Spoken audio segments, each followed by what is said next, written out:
Luto tayo ng tinulang manok mga lalabs. Ayan. Yung aking tinulang manok yung mga lalabs. Ayan, pitso yan. Party ng pitso.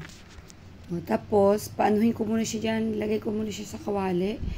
Then, isasalang muna natin guys. Palalabasin natin yung tubig. Kasi yung manok nila guys, yung mga tinda, diba maano siya? Medyo matubig. Parang hindi lang medyo, matubig talaga siya guys. Kaya, ganyan ang ginagawa ko. Sinasalang ko muna siya dyan para, lalabas yung tubig niya guys. O, tingnan nyo, diba? Maraming tubig na lumabas. O, alisin ko muna yung laman.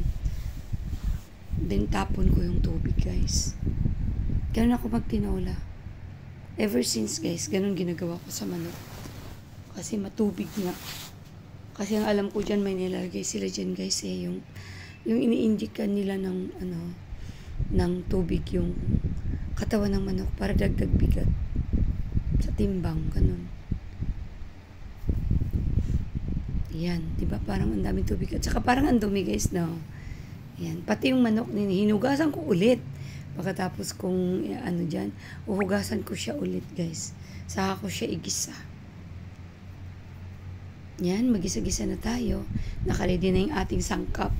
Ordinaryong sangkap, bawang, sibuyas, luya, tsaka syempre, yung tanglad. Yun talaga yung pampabango ng ating tinola guys. Tanglad.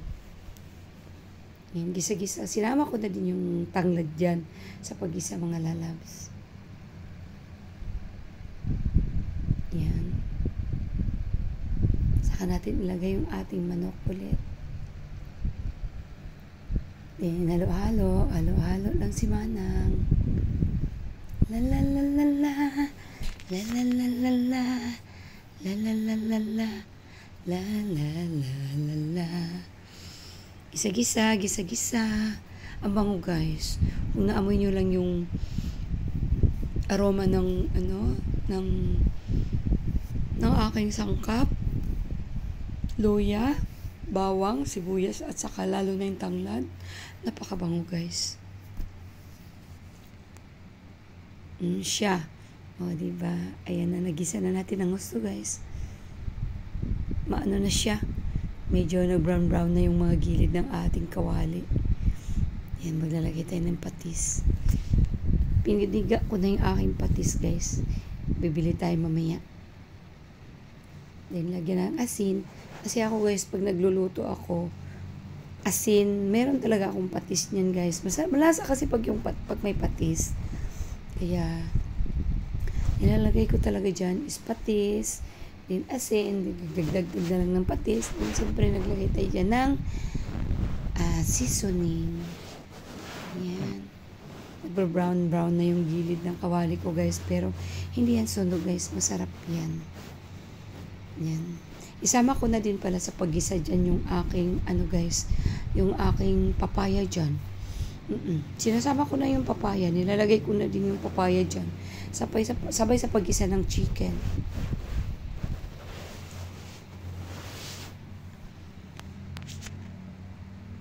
Isang buong papaya yan nilagay ko guys. Pero maliit lang na papaya. Kasi hindi naman sila kumakain. Lalo na yung mga anak ko. Ako lang dyan kumakain sa papaya. Tsaka yung asawa ko.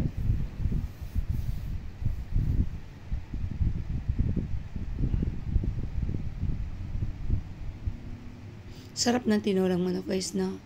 Lalo na sa malamig na panahon.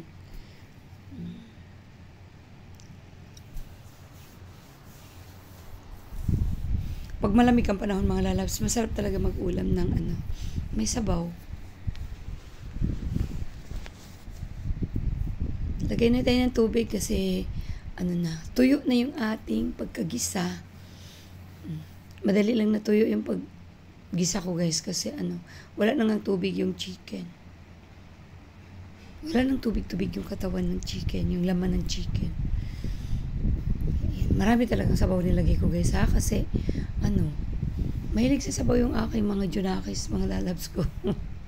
Mahilig sa sabaw. Masarap naman naman kayo sa sabaw, higop-higop, di ba? Siling green. Dagdag aroma din yan guys. Siling green. Nakabili na si Manang ng patis. Ayan. Maglagay tayo ulit ng patis. La la la la la. La la la la la. La la la la la. La. Naglagay din pala ako dyan guys ng pamintang pino. Yung durog. La la la. Dubi dubi du du. Ayan. Pakuluin muna natin siya mga lalabs. La la la la la la la. Tikman natin yung ating papaya kung malambot na siya guys. Medyo malambot na yan mga lalabs ko. Then tinikman ko din yung lasa ng sabaw. Medyo okay na. Kaya maglalagay tayo ng malunggay dyan mga lalabs. Diba talaga pag may malunggay, bukod sa healthy, yung malunggay, ay masarap siya mga lalabs. Sarap talaga. Ako naglalagay talaga ako ng malunggay sa tinulang manok ko. O diba? O, masaya na naman ang mga tummy namin mga lalabs. Kaya goods na yung luto ni Manang. Kaya maraming salamat. Thank you guys.